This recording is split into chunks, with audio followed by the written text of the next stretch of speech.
Mostly I think it's, for us, coming from my point of view, a way to show appreciation to you for supporting what we do. But I had no idea conventions were a thing until, I guess, until right after Firefly. So I think I was about 19, and I've been in the business since I was 5. I did a show called Space Cases when I was a kid, and I remember, there's one person. And I remember being invited to a convention around that time, and I was 12 or 13, so I think my mom said no. So I just really had no clue. I had no idea. And our first convention was in the UK, and they're a little bit different over there. Equally as fun, it's just a different sort of format. But I was with Nathan, Fillion, and Summer Glau, and it was a Buffy convention. So we just thought, whatever, free trip to the UK, yeah. No one's gonna know who we are. You know, we were under the impression that no one was watching Firefly. Nathan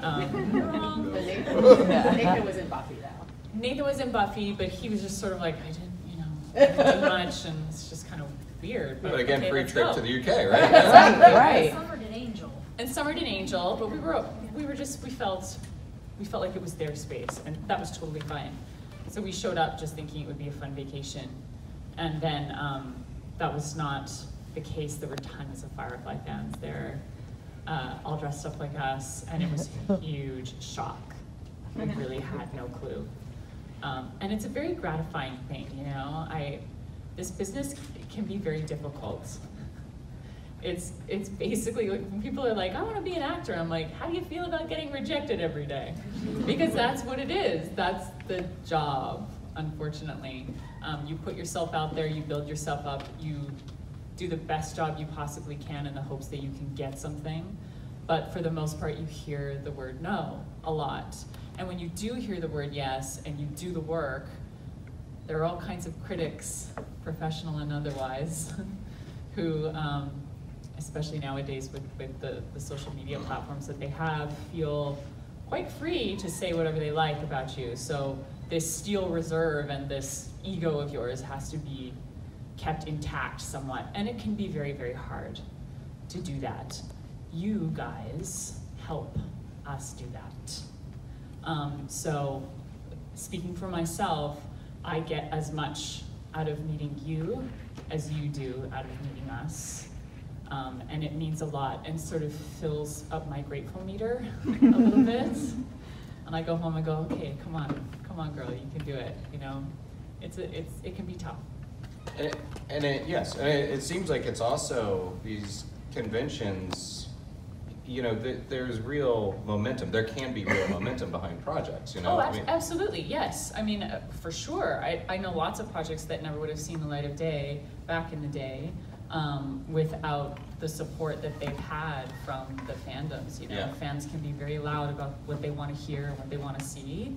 And I know that the studios these days are appreciating that and understand that listening to the viewers is very important in order for them to make more money, essentially, by giving you what you want, right? It's fascinating because literally it seems like every month now there's another fan-driven campaign for some other show that's been canceled by a network. And they're working, too, is the thing. Yeah.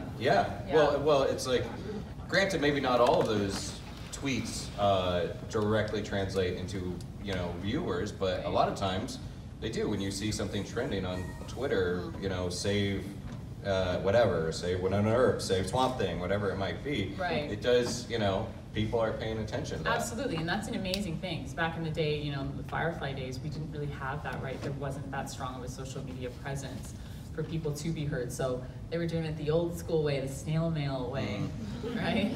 Writing letters and all of that stuff. But now it's so much easier to have your voice heard.